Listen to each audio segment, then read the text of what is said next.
세상 모든 취업 이야기 비밀노트 톡톡. 오늘은 트러스턴 컨설팅의 차재영 강사님과 함께합니다. 어서 오세요. 안녕하세요. 반갑습니다. 네, 쌤 어제가 크리스마스였잖아요. 네네. 무사히 좀 잘 보내셨나요? 예, 잘 보냈죠. 사실 제가 네. 밀린 드라마를 한번 봤습니다. 어떤 거 재벌집 막내 아들 아. 드라마를 봤는데 그렇게 마무리가 될 줄은 몰랐어요. 아. 하고 싶은 말은 많은데 저희 방송이 있다 보니 그러니까 할 말은 스포하지 없고 마세요. 네, 저도 전혀 하지 봐야 되니까. 않겠습니다. 하지 않겠습니다. 네. 꼭 보시길 바랍니다. 알겠습니다. 네. 어제 좀 사람 많은데 안 가고 방콕에서 뭘 본 분들 많은 것 같더라고요, 집에서. 예, 그런 것도 있고요. 네. 그 반려동물과 함께하는 시간도 괜찮았습니다. 아. 예, 노경과 함께 아. 드라마 K 컨텐츠 보면서 네. 예, 잘하셨습니다. 시간을 보냈습니다. 네. 네. 어떻게 보내셨나요? 저는 에버랜드 갔어요. 그래요? 네. 뭐 시간을 보내셨나요? 동심의 세계로 돌아갔어요. 아하. 그 전에 방송에서도 엄청 열심히 네. 예, 또 나오셔서 맞아요. 열심히 어제 날씨를 일하고 퇴근하고 에버랜드 갔습니다. 이게 올해만 이렇게 추운 거죠? 아, 맞아요. 올해가 유독 네. 좀 춥습니다. 그러니까요. 네. 한강 경일빙도 16일이나 빨리 됐거든요. 아 그래요? 그렇게 결빙이 되면 네. 물 관리하는 그 기관의 역할이 무척 중요할 것 같아요. 맞아요. 댐 사업이라든지 네. 이런 것도 중요하잖아요. 네. 댐이 얼어버리면 안 되니까. 그러니까요. 그런 의미에서 네. 오늘 한국수자원공사의 2023년도 채용 소식을 어. 준비했습니다. 네, 지금 방학이고 연말이고 해서 다들 이제 쉬고 싶으신 분들 많으신데 네. 꼭 지원해야 되는 기업이 이건가요? 아 그렇죠. 왜냐면은 채용 규모가 전체 100명이기도 하고요. 네. 늘 체험형 인턴만 하던 곳인데 네. 이번에 제대로 신입사원 채용을 한다고 하니까 물론 인턴 전형들이 있지만 네. 반가운 공기업의 채용 소식이기 때문에 네. 준비해봤습니다. 맞네요. 이 공사에서 채용을 하니까 많은 분들이 관심을 가지실 것 같은데요. 저 어떤 기업인지 소개 좀 해주실까요? 예, 우리가 공공기관을 이해하려면 기본적으로 그 왜 이 기관이 설립되었는지 설립의 목적을 볼 줄 네. 아는 게 중요합니다. 한국수자원공사법 제1조에 따르면요, 한국수자원공사를 설립하고 수자원을 종합적으로 개발 관리해서 생활용수를 비롯한 다양한 물 자원을 공급하고 수질을 개선하여 국민의 어떤 복지 향상, 공공복리 실현을 이바지한다. 이렇게 명기가 되어 있습니다. 사실 면접 전형 이후부터 해서 서류를 지원하거나 하는 데 있어서 할 이야기거리가 없는 지원자분들도 계실 거거든요. 특히 행정직렬이나 법학직렬의 경우는 이 기관을 왜 지원하는지의 이유가 없는데 그냥 지원을 할 수는 없기 때문에 이러한 한국수자원공사법을 참고하는 왜 이 공사가 설립되었는지의 시행령을 통해서 기관에 대한 특징부터 나의 지원 논리까지도 파악을 할 수가 있습니다. 결국 댐 건설, 운영, 관리, 수자원 조사, 분석, 상하수도 생산과 용수, 공급과 관련한 다양한 사업들 그리고 신재생 에너지 관련된 사업까지 이어오고 있는 것이 한국수자원공사입니다. 물 안심 사업, 물 나눔 사업, 물 융합 사업 등 경영 전략 체계가 갖추어진 곳이라고도 볼 수 있고요. 세계 최고의 물 종합 플랫폼 기업을 지향한다라는 점에서 현재보다 미래가 기대되는 공공기관이라고 할 수 있습니다. 네, 그렇다면 이번 채용에 대해서 자세히 소개를 해주실 거잖아요. 네. 일반직 인턴 사원 모집이네요, 쌤. 네, 이렇게 인턴직 하면 왜 인턴을 뽑지 싶겠지만 네. 체험형 인턴 다음에 채용 전제 인턴 그리고 정규직 직원으로 이어지는 흐름의 인턴십 소식입니다. 준비된 화면이 있다면 같이 보면서 이야기 나눠보도록 하겠습니다. 총 100명의 채용이 이루어지는 이번 채용은요. 네. 전국 단위로 6명, 한강, 금강, 영진, 섬진, 유역 34, 낙동강 31명 해서 총 100명이고요. 9개의 직렬에서 채용이 이루어진다는 게 특징입니다. 한 번 정규직으로 전환되면 10년 이상 근무를 해야 된다는 것도 특징이라고 할 수 있고요. 결국 이 100여 명의 지원은 그냥 뭐 적당히 지원을 한다고 되는 게 아니라 수천 명 단위로 지원을 하는 것이 네. 이곳의 특징입니다. 행정직렬의 경우는 최종 경쟁률이 146대 1이었던 게 지난 상반기 때 채용이었으니까요. 이 점을 참고해 보면 좋겠고요. 원서 접수를 시작으로요. 1월 6일 서류 접수에 따른 발표 그리고 필기 안내가 1월 10일, 필기 전형 1월 14일 그리고 자기소개서 제출과 온라인 성격 검사가 1월 25일부터 30일, 1월 31일 날 면접 그리고 면접 전형에 대한 안내와 최종 발표 그리고 연수까지 2월 중으로 다 완료가 되는 게 이번 채용의 특징이라고 할 수 있습니다. 채용 직급은 일반직 신입 인턴이지만 희귀하게도 체험형 인턴 3개월 후에 채용 전제 인턴 1달 그리고 정규직 심사에 따른 최종 결정 이렇게 흐름으로 이어진다는 게 이번 채용의 특징이라고 할 수 있습니다. 네, 또 다른 특징도 있을까요, 쌤? 예, 이게 한동안 기관의 특징상 그 뭐 신입 채용을 제대로 이루어졌다라고 하기가 좀 어려웠던 네. 체험형 인턴 위주의 채용들이 많았는데 이번에 채용 전제와 함께 신입으로 채용까지 이어진다라는 게 오. 특징이라고 할 수 있고요. 확실히 이번 하반기부터는 기존에는 이제 서류 전형과 함께 자기소개서를 그냥 적부 판단 기준으로 제출하게끔 했던 게 일반적인 뭐 관례라고 하긴 그렇지만 많은 네. 기관들이 취했던 방법이었다면 이번 하반기부터 올라와 있는 공공기관들 주로 메이저 공사 중심으로 봤을 때는 면접 전형에 돌입하기 전에 자소서를 작성해서 제출케 한다는 게 특징이 아닐까 생각을 해보게 됩니다.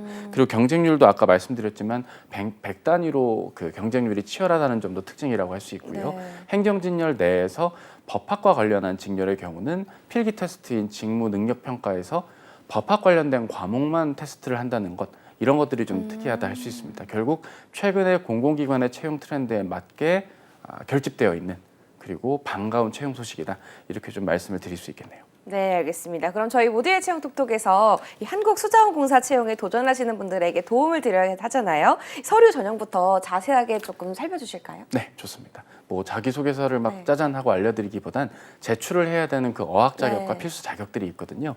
일단 행정직렬의 경우는 어학이 전체의 90%, 자격증이 10%, 그리고 기술직렬은 어학이 80%, 기술 관련 자격이 20%로 알려져 있습니다. 토익이 700점 이상이거나 거기에 준하는 어학 자격이 있다면 지원이 바로 가능하다는 게 특징이고요. 확실히 이게 작년 상반기의 일반직 채용과 비교했을 때 차이를 본다면 네. 작년 상반기 대비 어학만 100으로 보던 행정이 자격이 일반 자격까지 해서 10%가 좀 더 비율이 늘었다. 어학 비중이 줄고 그 업무 수행에 필요한 자격에 대한 비중이 조금 소폭 증가했다는 점, 그리고 모집 배수의 차이가 있다라는 점, 그리고 자기소개서와 경험기술 제출 시점이 면접 전형 전으로 이루어지게 되었다. 이 점이 기존의 서류 전형과의 차이점이라고 할 수 있습니다. 결국 어학 자격을 일단 지원 자격 수준에서 최고치로 만들어 놓으시거나 그것에 준하는 말하기 테스트나 HSK와 같은 다른 어학 테스트 등을 통해 토익 점수 700 이상에 준하는 무언가를 채워주시는 것, 그리고 지원 직렬에 맞는 기술 직렬이든 행정 직렬이든 관련 자격을 채워주시는 것 무엇보다 중요하겠다 말씀을 드립니다. 네, 이 서류 전형에서 유의할 점이 있다면 어떤 게 있을까요, 쌤? 이런 것들은 있는 것 같습니다. 그 최대 2개까지가 인정이 되는 그런 관련된 기술 직렬이든 일반 행정 직렬이든 자격 관련된 자격이 좀 내가 중첩되진 않는지 한번 면밀히 체크해 보시는 것도 중요한데요. 산업기사 자격과 일반 기사 자격이 혼재가 되어 있으시다거나 할 경우에는 산업기사 자격은 취급이 되지 않는다는 점도 유의해 주시는 게 좋겠고요. 관련된 자격들 사실 공공기관 지원을 어느 정도 이어오셨던 분들의 경우는 크게 어렵지 않게 가능하실 것이고요. 이제 막 공기업 취업을 염두에 두신 분들의 경우라고 한다면 본인의 유불리를 판단하셔서 지원 자체에 의의를 둘 수도 있는 상황이시라고 한다면 일단 지원은 해보시되 뭐 큰 기대라 좀 표현이 적절하진 않지만 어쨌든 지원을 하시는 데 있어서 이 자격 관련된 부분이 절대적인 요소를 차지할 것이다. 이렇게 좀 말씀을 드리겠습니다. 네, 이어서 필기 전형에 대해서도 살펴볼 텐데요. 자세하게 좀 소개 좀 해주실까요? 예, 결국 필기 전형에서 많은 등락이 있을 수도 네. 있을 것 같습니다. 몇 개 권역에서 진행이 되는 이번 필기 테스트는요. 전체 모집하는 인원의 2배에서 많게는 5배수 내외를 선발한다는 게 특징이라고 합니다. 모집 공고를 통해서도 충분히 우리가 확인을 할 수 있는데요. 전형 테스트의 경우는 NCS 직업기초 능력이 전체의 50% 정도의 배점, 직무 능력 평가가 50%의 배점이 나와 있는 게 특징입니다. NCS 직업기초 능력은 40문항을 50점, 40분 안에 풀어야 되는 게 특징이고요. 10문항씩 문제 해결, 의사소통, 수리, 자원관리, 결국 한 문제당 가중치가 굉장히 클 것이기 때문에 틀리지 않는 노력 무엇보다 필요할 것이고요. 전공 필기에 가까운 직무 능력 평가는 역시나 40문항 50점에서 40분 동안 진행이 된다는 게 특징입니다. 행정 직렬의 경우는 경영, 경제, 행정 중에 한 과목만 택 1이니까요. 부담을 조금 덜 수 있다는 게 특징이겠지만 결국 경쟁이 치열할 수밖에 없다는 것 가늠을 해봐야겠고요. 나머지 기술 직렬들의 경우라고 한다면 결국 전공 기사 자격에 조금은 못 미치는 난이도에서 적정 수준으로 문제들이 출제될 것이기 때문에 만점을 받겠다라는 노력으로 문제풀이를 좀 스킬풀하게 진행을 해주신다면 어느 정도 결과가 나오지 않을까 생각을 합니다. 네, 쌤 혹시 이 필기 전형에서도 유의할 점이 있을까요? 유의할 점은 크게 2가지인데요. 네. 하나는 일단 이게 1월 14일 필기입니다. 시간이 많지가 않거든요. 그러네요. 지금 오늘이 26일. 26일. 네. 그러면 거의 뭐 한 20여일, 네. 한 3주 정도 남았잖아요. 네. 미리 문제풀이가 어느 정도 되어 있는 분들께 절대적으로 유리할 것이고요. 이제 막 취업을 고민하시는 분들이라고 한다면 지레 포기하시기보다는 문제집을 좀 문제풀이 위주로 빨리빨리 시간 안에 푸는 습관을 들이시면서 접근하시는 게 무엇보다 중요해 보이고요. 그리고 이 기관에 한해서 K워터 수행 사업과 관련한 참고 자료 1권, 2권 PDF 자료가 있습니다. 기관의 설립 목적과 기관의 주요 사업들, 관련된 사업 추진에 필요한 업무의 내용들, 어떤 이론적인 내용들을 담고 있는 건데 어렵지 않은 난이도로 나올 테니까 관련된 PDF 자료들 꼼꼼히 챙겨보시는 것도 중요하겠습니다. 네, 시험에 이제 한 달도 채 안 남았잖아요. 좀 미리미리 빨리 대비하시는 게 좋을 것 같습니다. 이어서 이 자기소개서 제출과 관련해서도 살펴보겠습니다. 소개해 주실까요? 네, 뭐 자기소개서는 이제 실제로 면접 전형에 들어가게 네. 되면 작성을 하는 게 특징인데 이 지난번 오픈이 되었던 문항들을 통해서 대개 어떤 직업기초 능력을 자기소개서 전형에서 확인하는지를 좀 가늠해 볼 수 있습니다. 이게 이대로 그대로 출제가 될 수도 있는 부분이고요. 일부 변경이 될 수도 있는 부분이지만 직업기초 능력은 바뀌진 않을 것이라고 감히 예상을 해볼 수 있겠습니다. 크게 자기 개발 능력, 대인관계 능력, 자원 관리, 직업윤리, 조직 이해 능력 등이 있는데요.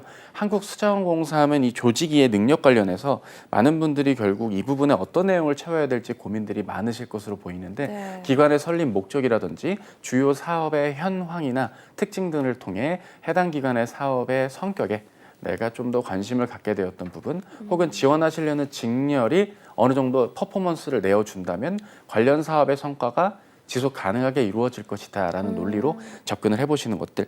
그 외에는 사실 여타 많은 공공기관들에 지원했을 때 한 번쯤은 만날 법한 작성하셨을 법한 내용들로 꾸려진다라는 것 유의해 주시는 게 중요하겠습니다. 다만 이제 여기서 작성을 면접 전형 앞두고 이거를 작성해야 된다는 건 100%에 가깝게 면접 때 질문은 받게 될 것이라는 것을 유의를 하셔야 됩니다.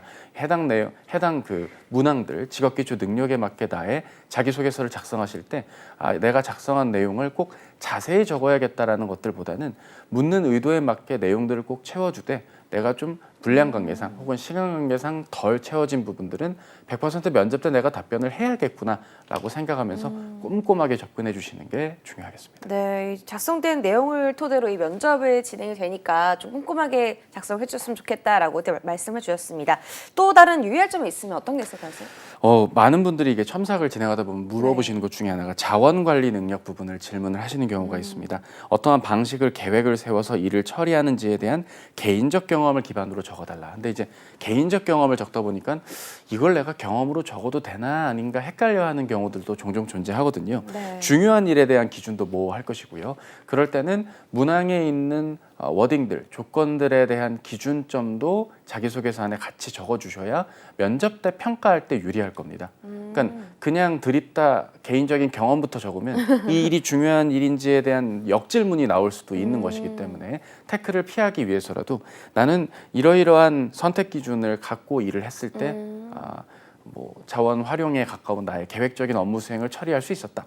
이런 원론적인 이야기와 함께 난 이러이러한 상황에서 놓였을 때 중요했던 요러요러한 일을 처리했을 때 일인데 이런 식으로 판단 기준을 문항의 조건에 맞게 입각해서 작성을 해주시는 것도 그냥 경험을 그냥 개인적으로 나열하는 것보다 면접 때 유리한 질문을 받기 위한 논리적인 전개를 하는 거다. 이렇게 좀 이해하면서 자기소개서 전형에 대비해 주시는 게 필요하겠습니다. 네, 이 판단 기준을 이 문단에 맞게 적어줬으면 좋겠다라고 팁을 주셨습니다. 또 아직 끝이 아닙니다. 이 면접 전형과 관련해서도 가이드해 주신다고요? 네, 맞습니다. 면접 전형이 이제 대전광역시 대덕구에서 이제 이루어지게 됩니다. 해당 면접은 직무 PT 면접과 경험 역량 면접인데요. 좀 눈에 띄는 점은 이 직무 PT 면접의 비중이 40%라는 점입니다. 대부분 뭐 2에서 30% 정도가 일반적이고 경험 역량 면접, 즉 구조화 면접을 통해 지원자의 경험 속, 과정 속 혹은 직업기초 능력적인 면이 정말로 실제로 팩트하게 발휘됐는지를 꼬치꼬치 묻는 질문의 비중이 더 많아야 되는데 직무 역량 PT 면접의 비중이 더 크다는 점에 우리가 좀 주목을 해볼 필요가 있는 거고요. 네. 결국 관련 분야에 있어서의 인사이트가 있는지를 묻는 것이지 일반적인 대기업에서 원하는 어떤 문제를 막 엄청 기가 막힌 어떤 논리적인 무슨 창의적인 답안과 그에 따른 막 기대 효과를 원하는 것만은 아니니까요. 네. 결국 기출되어 있는 문제들도 구글링을 통해서도 확인도 가능할 거고요. 기본적으로 나와 있는 직무 PT 면접의 성격에 맞게 직무 전문성이 나에게 있다라는 점에 입각해서 관련 문제를 내가 이렇게 이해했고 그 부분에 맞게 나는 이러이러한 강점의 내용들을 후술해주는 그런 접근으로서의 PT 면접 생각해 주시는 게 무엇보다 중요하겠습니다. 네. 결국 면접은 초반부가 PT 면접에서 중요하니까요. 내가 단순히 이 문제를 그냥 지금부터 이 내용에 대해서 발표를 시작하겠습니다라고 하기보다는 결론부터 말해주시는 습관도 무엇보다 중요할 것 같습니다. 결론 위주로 평가를 하고 일을 하는 직장인이나 직장인 출신의 면접관들이 여러분들을 평가할 것이기 때문에 미괄식으로 결론을 내기보단 두괄식으로 먼저 던져주고 마무리에 다시 한번 강점을 해주는 양괄식으로서 내가 해당 직무 전문성에 입각한 PT 면접을 진행했다. 이렇게 네. 답이 이어지는 게 무엇보다 중요하고요. 효과적인 경험 정리 또한 병행하셔서 경험 역량 면접도 대비하는 게 필요하겠습니다. 네, 면접 전형 2차 전형 이후에 자기 기술서 제출이 있거든요. 네네. 그건 어떻게 작성하면 좋을까요? 기본적으로 이것을 뭐 어떤 문장 형태로 적어야 된다기보단 네. 개조시 형태여도 상관은 없겠고요. 결국 내가 갖고 있는 강점의 특징이라든지 관련 경험을 통해 내가 어떠한 포인트, 어떠한 특장점이 있다라는 것 위주로 결론 위주로 후술해 주시는 것이 무엇보다 중요하겠다 말씀을 드립니다. 네, 쌤이 생각했을 때 이 면접 전형 중에 어떤 게 가장 중요할까요? 결국에는 내가 이 기관에서 면접을 보는지 네. 이유를 알아야 될 것 같습니다. 단순히 그냥 공공기관에 지원을 하다 보면 네. 그냥 나의 경험 위주로 어떻게 내 이야기를 녹여야 되는지 혹은 PT 면접에서 그냥 어떤 스킬에 입각해서 어떤 공식에 입각해서 답을 하는 것에 좀 기댈 수밖에 없는 게 일반적인 구직자분들의 불안한 마음에서 시작되는 부분이니까요. 너무 이런 걸 어떤 뭐랄까요 작법 방법에 의존하기보다는 해당 기관에서 내가 이 직무에 적합하다는 것을 네. 논리적으로 설명을 PT라는 발표의 형식을 통해서 하는 것이다라고 이해를 해주시는 게 중요하겠습니다. 이렇게만 말하면 이해가 안 되잖아요. 실제로 본인이 정말 직무 전문성이 있다면 관련 직렬에서 어떤 일을 하는지 네. 직무 기술서를 통해서도 확인이 가능하고요. 본인이 지원하시는 전공의 베이스가 있다거나 한다면 그런 부분들도 10분 발휘할 수 있는 지식적인 측면들, 업무 수행 측면들까지도 잘 감안하면서 발표와 경험 기반의 영역 면접에 대비하는 게 필요하겠습니다. 네, 그럼 끝으로 한국수자원공사에 지원하시는 구직자분들께 해주고 싶은 말씀 있으실까요? 예, 올해가 다가고 내년 초를 맞이하는 네. 공사의 채용 면접입니다. 적극적으로 도전을 해보시는 건 무엇보다 중요하겠지만 내가 준비가 부족하다는 이유로 지레 포기하시기보단 일단 지원을 좀 해보시면서 맛을 보시는 것도 일정 부분 중요하겠고요. 결국 NCS 필기와 전공 필기 부분에서 당락이 좌우될 부분 감안하셔서 문제풀이 위주로 빠르게 스킬풀하게 접근하시는 노력 필요하겠습니다. 네, 되게 경쟁률이 높다고 하지만 네. 그래도 될 놈 될 아니겠습니까? 네네. 네, 열심히 준비하셔서 좋은 결과 만들었으면 좋겠습니다. 지금까지 트러스톤 컨설팅의 차재현 강사님과 함께했습니다. 말씀 고맙습니다. 네, 감사합니다. 모두의 채용 톡톡 오늘 준비한 내용은 여기까지입니다. 저는 내일 같은 시간에 찾아뵙도록 할게요. 톡톡.